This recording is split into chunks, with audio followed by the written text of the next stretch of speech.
sampaikan terkait dengan adanya permohonan dari pemohon tentang penetapan tersangka. Penetapan tersangka terhadap yang mereka. Di dalam tentu saja di dalam perkara ini kita ingin penjelasan dari ahli perkembangan tentang objek peradilan penetapan tersangka berdasarkan PUU 21. Bisa dijelaskan? Baik, izin yang mulia menjelaskan bahwa terkait peradilan sejatinya itu telah dibatasi dalam KUHP pasal 77. Yang mana itu kemudian mengatur bahwa pasal itu soal sah atau tidaknya penangkapan, penahanan, kemudian penyidikan atau penuntutan. Dalam perkembangannya, pasca putusan MK nomor 21 PU 2015 bahwa dalam putusannya bahwa pasal 72 itu tidak mempunyai kekuatan penyidikan sepanjang tidak dimaknai termasuk penetapan tersangka, pengedaran penyidikan dan penyitaan. Artinya bahwa semenjak putusan MK itu terkait objek penetapan tersangka mempunyai landasan hukum untuk memohonkan pra-peradilan di pengadilan. Jadi yang awalnya itu hanya mengatur batasan sah tidaknya penetapan penyidikan dan penuntutan, maka pasal tersangka juga itu ada lagi yang lain. Saudara ahli, ini kan pemohon diduga telah melakukan tindak pidana pasal ini aja. Jangan di dalam kasus ini tentukan saja. Kalau misalkan seperti ini, bagaimana pendapat ahli? Terima kasih. Dalam kasus suatu tindak pidana maksud, ternyata seseorang itu yang diduga sebagai pelaku itu mengaku tidak bisa membuat surat atau tidak bisa mengetik. Apakah dengan demikian bahwa orang tersebut tidak akan dapat diproses melalui dugaan melakukan tindak pidana? Menurut pasal 266 KUHP itu membuat surat palsu, menggunakan surat palsu, bisa dijelaskan? Baik, terhadap mendik pemalsuan surat, pokoknya itu kan ada dalam 263. 263 ayat 1 itu ada dua hal macam surat palsu. Ada membuat surat palsu dan memalsukan surat. Membuat surat palsu itu adalah surat yang awalnya belum ada menjadi ada dan isinya benar. Kemudian memalsukan surat itu adalah surat yang sudah ada, tetapi isi di dalamnya kemudian mengandung adanya tidak benar. Nah, dalam hal surat palsu itu berarti harus ada yang membuat, entah itu yang diadakan atau yang sudah ada kemudian berubah isinya.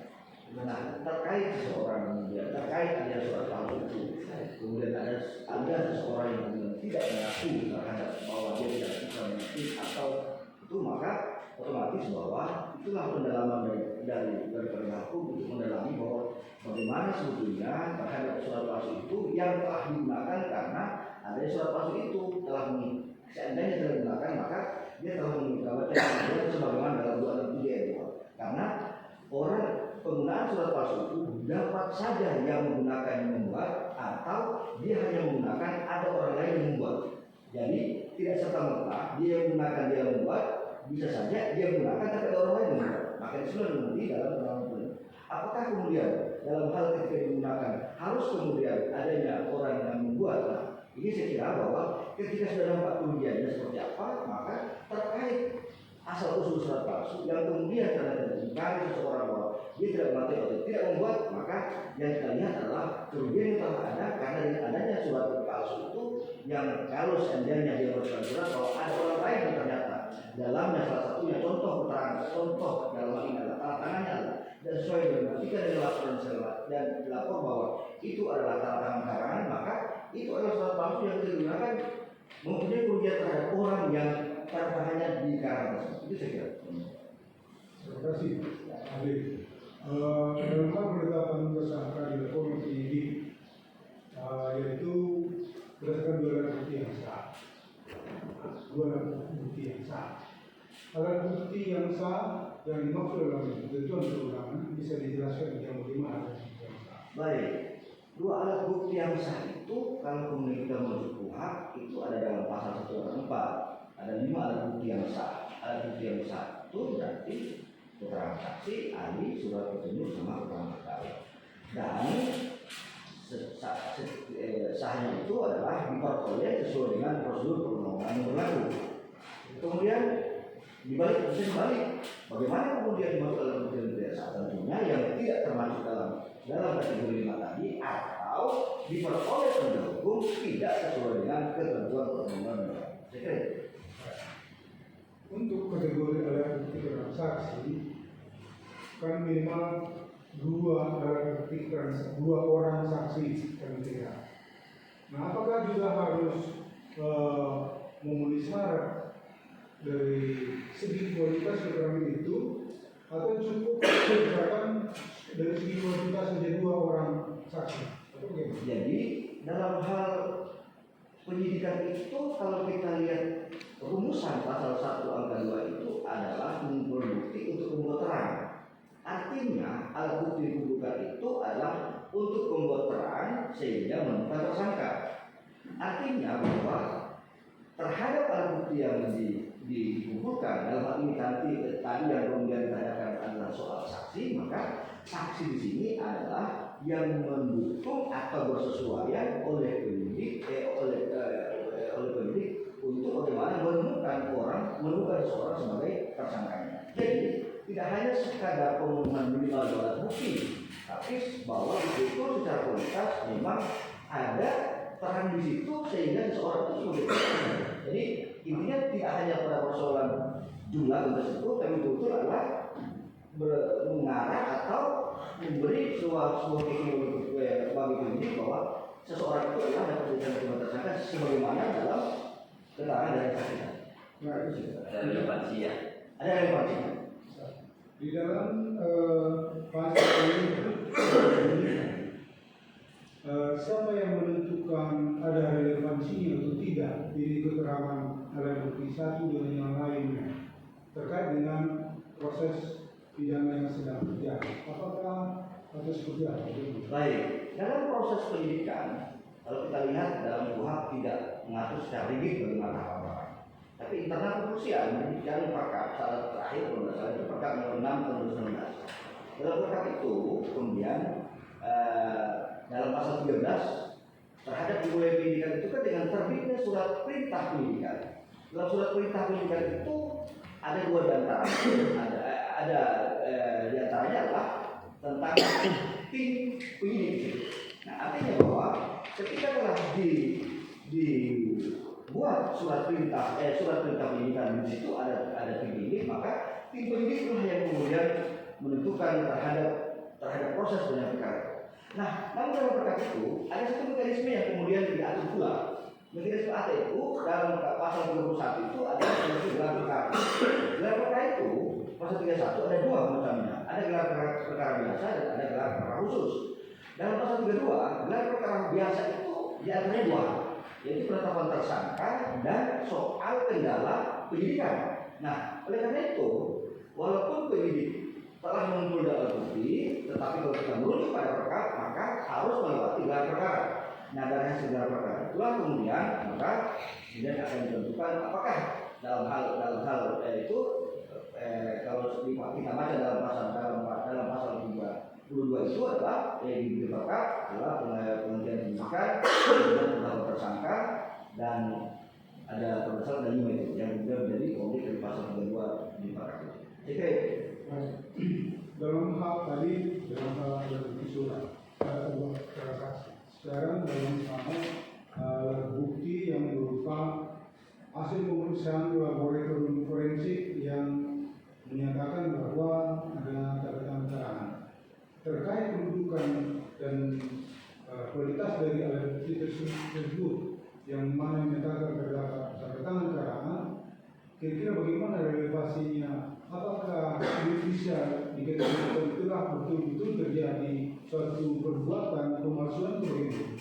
Baik, terhadap hasil forensik tadi yang menerangkan bahwa ada keterangan yang sebelumnya menurut saya adalah identik atau tidak identik. Tapi sekarang perkembangannya adalah forensik itu adalah suatu proses kimia yang kemudian diperoleh dari suatu laboratorium, diperoleh dari suatu suatu lembaga yang kemudian disitulah diproses oleh orang yang memiliki kompetensi di situ, yang kemudian melahirkan satu surat yang menerangkan tentang sesuatu hal.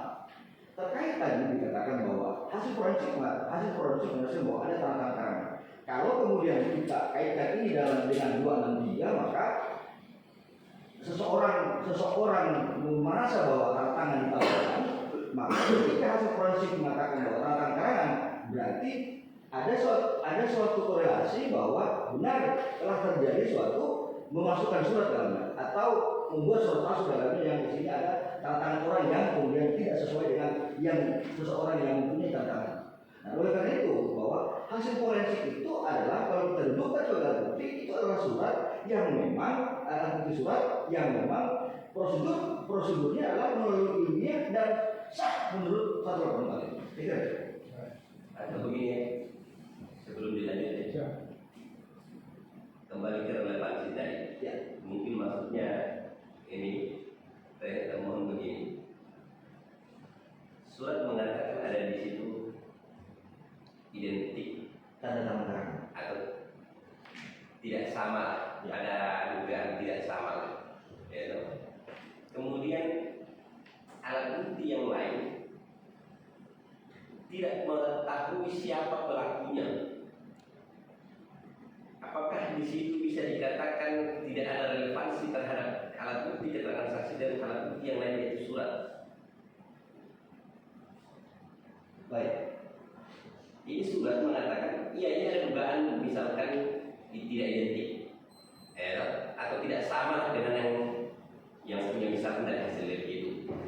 Kemudian alat bukti saksi, ya. Karena kalau dia itu tidak tahu siapa yang membuat, yang pasti hanya di situ dikasih tahu bahwa ini tidak sama dari hasil lapor itu, lapor itu. Ternyata dibandingkan dari keilmuan mereka ini dibandingkan, diperiksa ternyata yang ada di sini yang di objek diperiksa ini tidak sama dengan yang punya ini. Ya kan? Pertanyaannya, siapa yang membuat ini? Siapa yang bertanda tangan ini?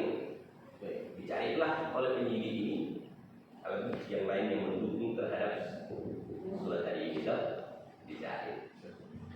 Ambillah keterangan-keterangan misalkan ya.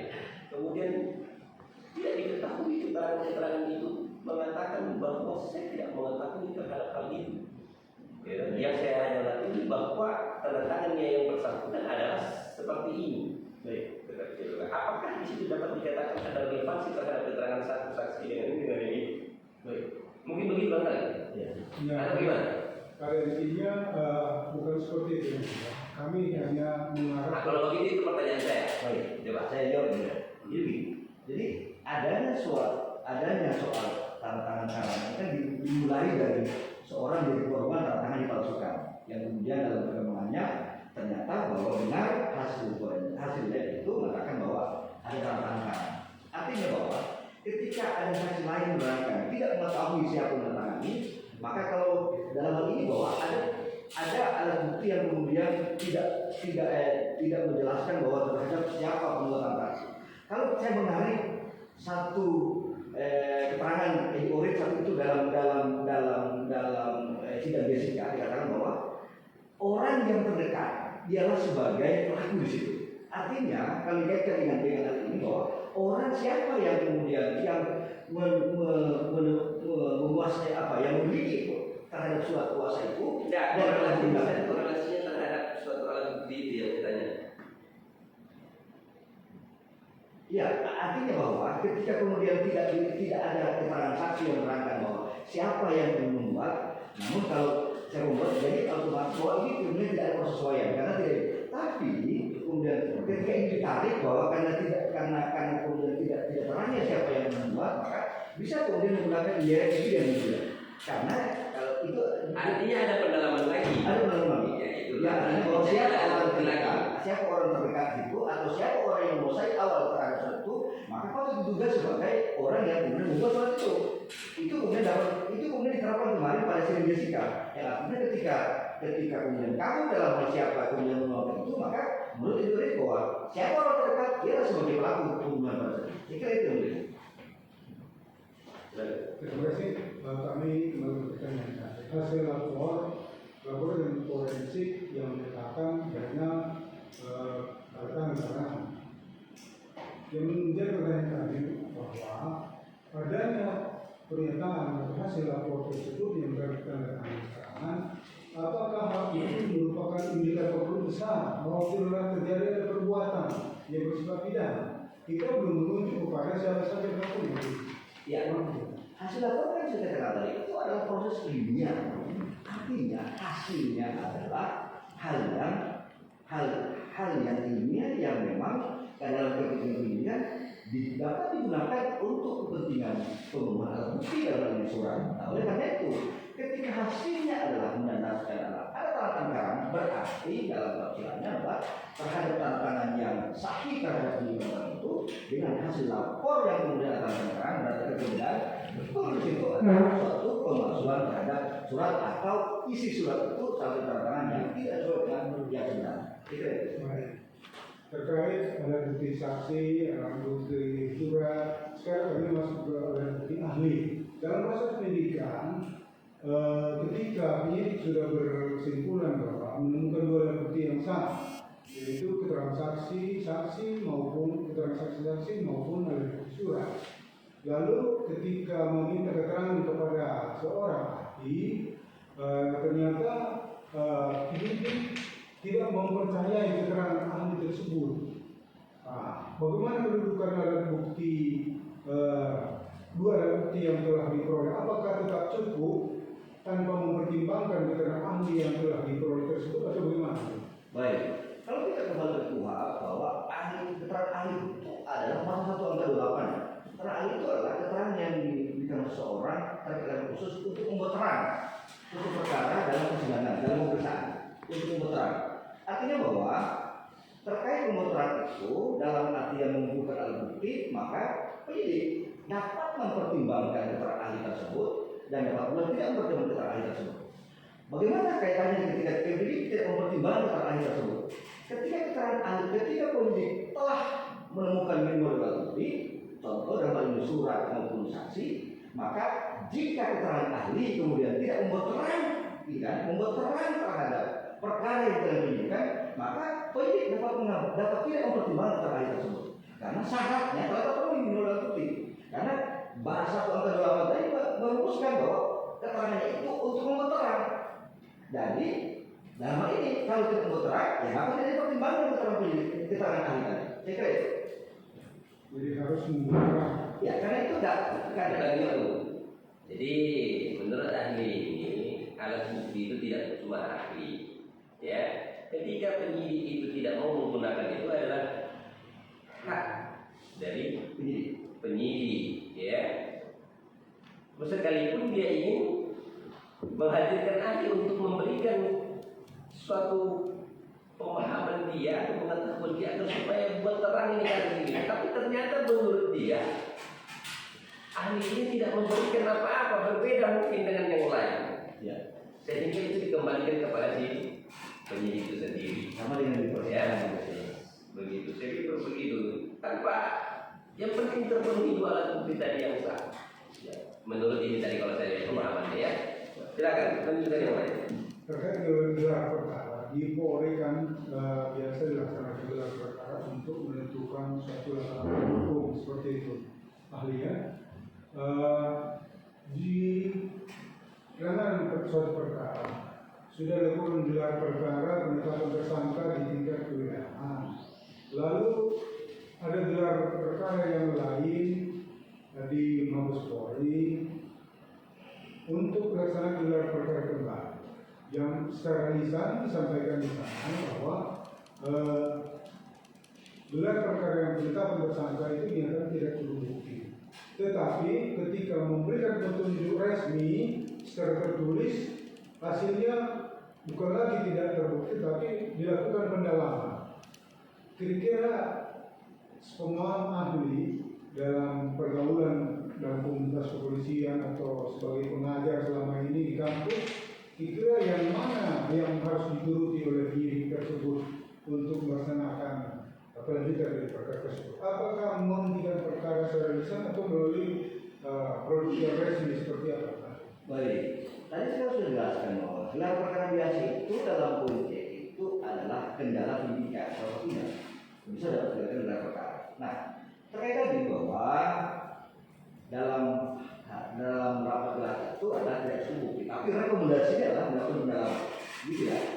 Nah, dalam rekomendasi melakukan pendalaman bahwa penyidik adalah itu untuk mendalami.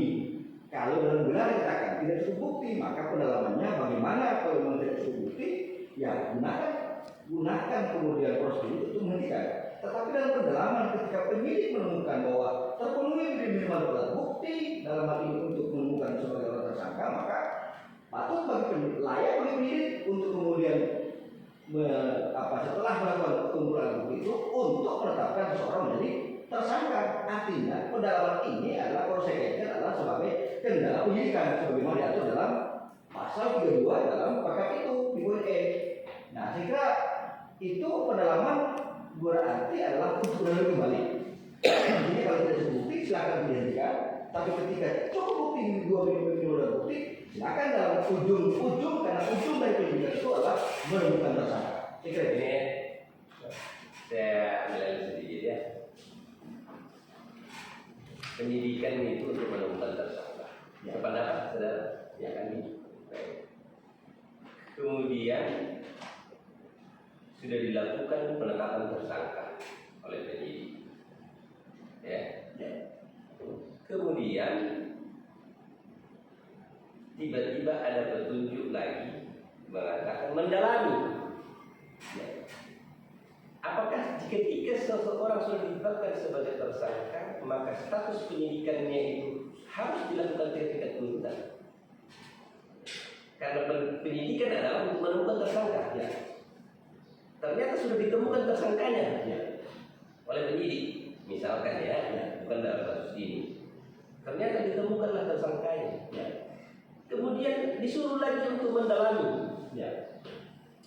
Jadi, yang tadi saudara katakan kendala dalam penyidikan. Bagaimana kendala penyidikan sementara tadi penyidikan sudah ditemukan tersangka? Ya, dalam hal ini bahwa dalam prosedurnya adalah penetapan tersangka kan awalnya dari gelar, tapi ini adalah sudah tetap tersangka kemudian gelar lagi.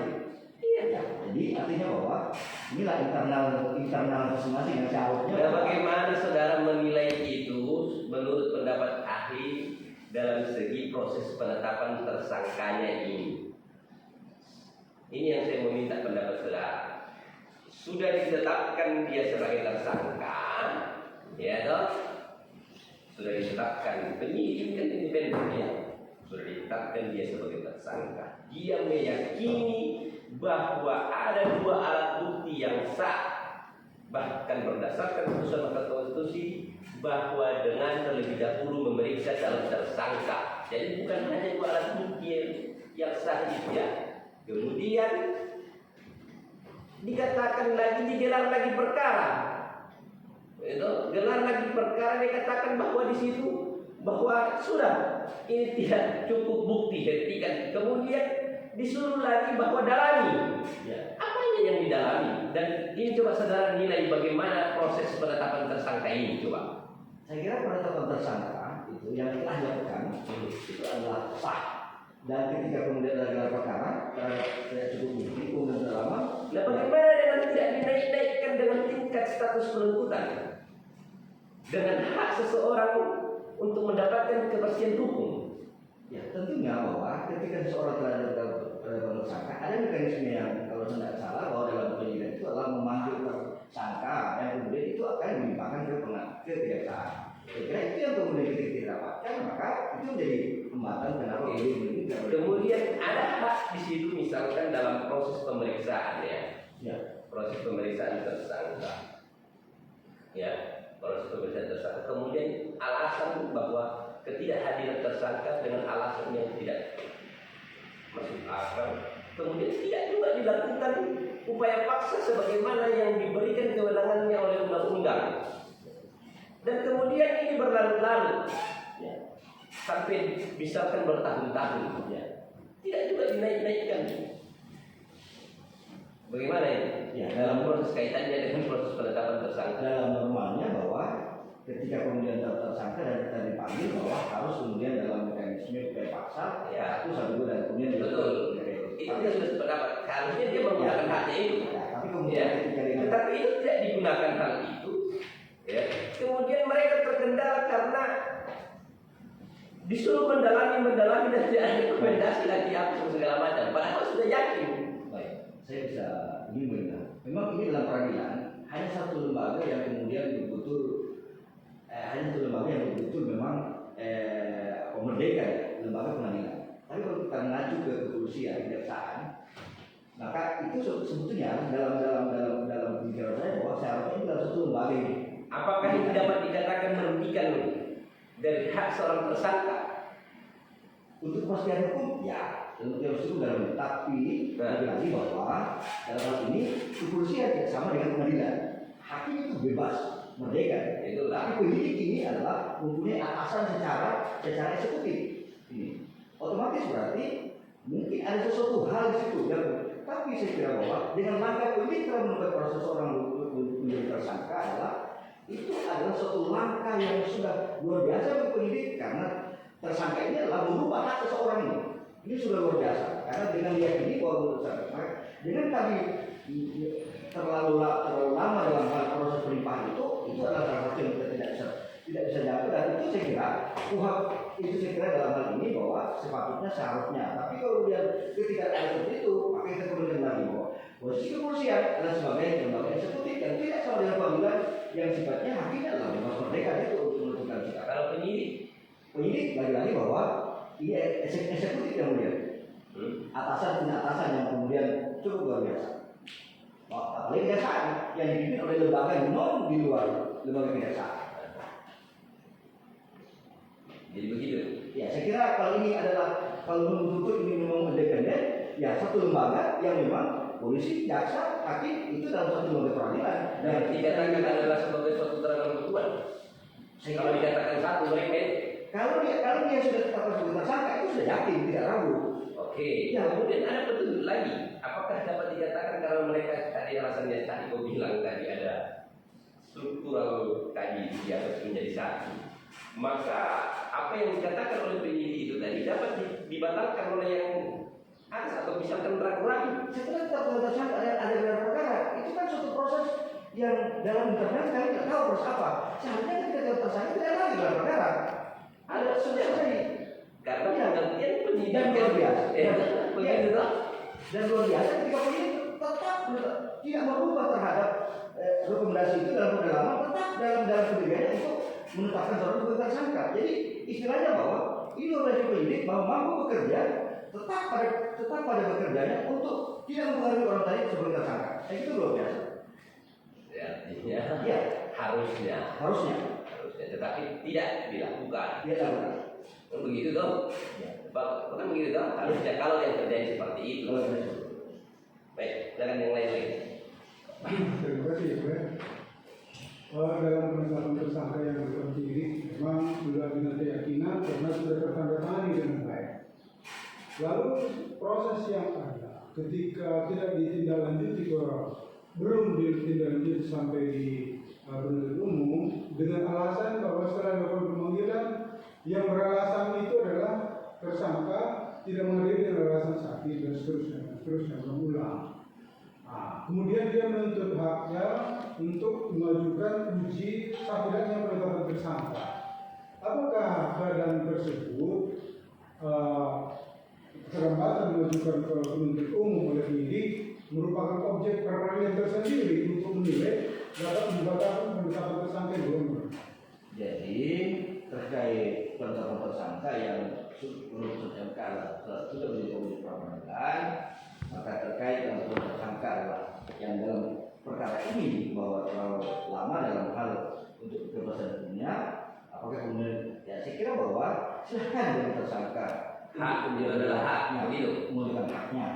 Tapi kemudian ketika dalam peradilan ini kemudian bahwa dinilai bahwa proses yang terjadi dalam penetapan tersangka dalam syaratnya minimal alat bukti itu terpenuhi dan menurut pertimbangan MK setelah dulu dalam proses tersangka terpenuhi maka kinerja kinerja dari penyidik dalam proses penuntutan itu adalah sudah sesuai dengan peraturan perundang-undangan atau sesuai dengan prosedur. Nah, oleh karena itu maka ketika kemudian perlu itu dan otomatis bahwa kalau memang dia sudah benar, maka otomatis ya karena ini sudah disidangkan ya saya kira nanti tinggal tunggu putusan seperti apa. Karena bagi saya bahwa ketika sudah sesuai prosedur maka tidak akan menggugurkan, maka tidak akan merubah politik untuk walaupun ada kelapa-kelapa.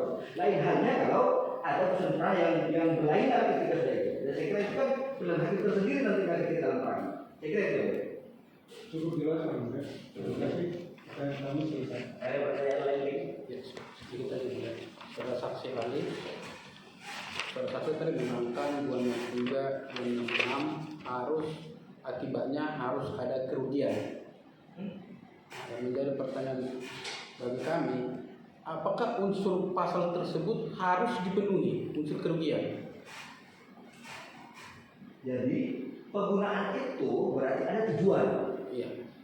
Tujuan berarti dalam hal ini keuntungan atau mendapatkan hal tambahan bagi orang yang Yang saya tanyakan akibatnya kan saya melaporkan, contohnya saya kehilangan mobil.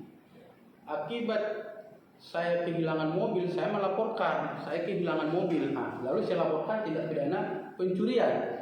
Apakah berarti akibat peristiwa pencurian tadi saya kehilangan mobil? Kan harus itu.